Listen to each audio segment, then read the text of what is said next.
Hi everyone. With a quick raise of hands, how many of you have ever used any DeFi app? One. A DeFi app. How many of you have used a banking app, a neo banking app for your transactions? How do you transfer money? I'm sure you must be banked, right? You all use banking apps. Raise of hands for banking apps. So certainly we can see the difference between the people who are using finance and people who are using DeFi. There were two people with a Metaverse wallet who raised hands. That talks about the kind of adoption we have today in DeFi. In December of 2021, we had $149 billion worth of total value locked in DeFi apps.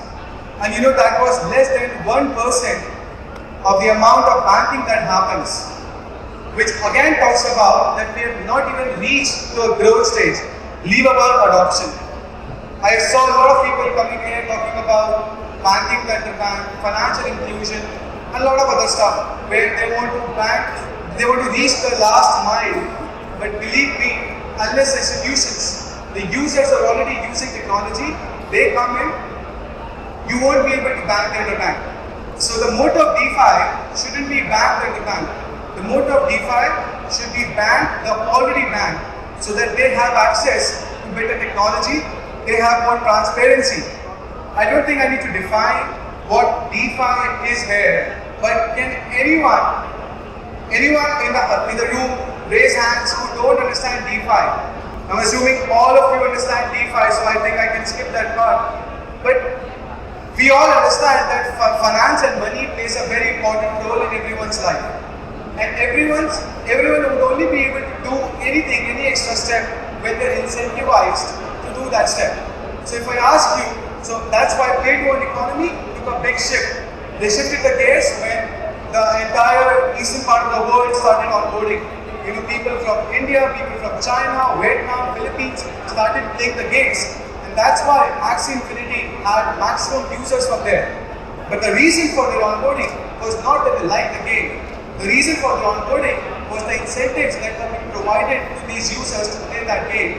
And that's why play-to-earn economy crumbled like anything else. That's where DeFi comes in. That's how adoption comes in.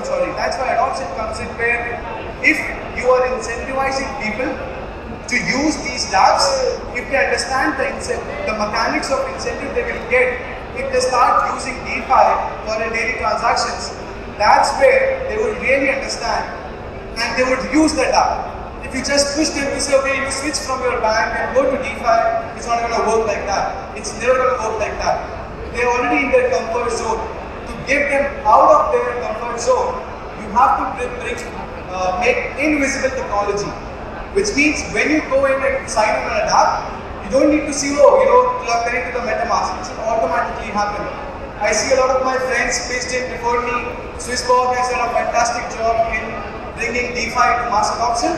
And I certainly believe that DeFi, which is decentralized finance, which is giving you the ownership of your money on your own without any intermediaries, is what's going to bring the next level of mass adoption, where we will have more than $1 trillion assets locked in on the smart contract. There will be no staking, there will be no free money, there will be no free money being distributed. Money has to be earned. There is nothing called as free money or minting of money. That is always a Ponzi scheme. Stay away from Ponzi schemes. Stay away from Ponzi-nomics. Look at where you are putting your single dollar in. Every dollar that you have earned is very hard earned. So make sure that you're putting the right amount. And believe me, one fundamental principle that I've always followed, and I've always told the startup incubator at TDeFi, which is one of the world's largest Web3 incubator, having a portfolio of over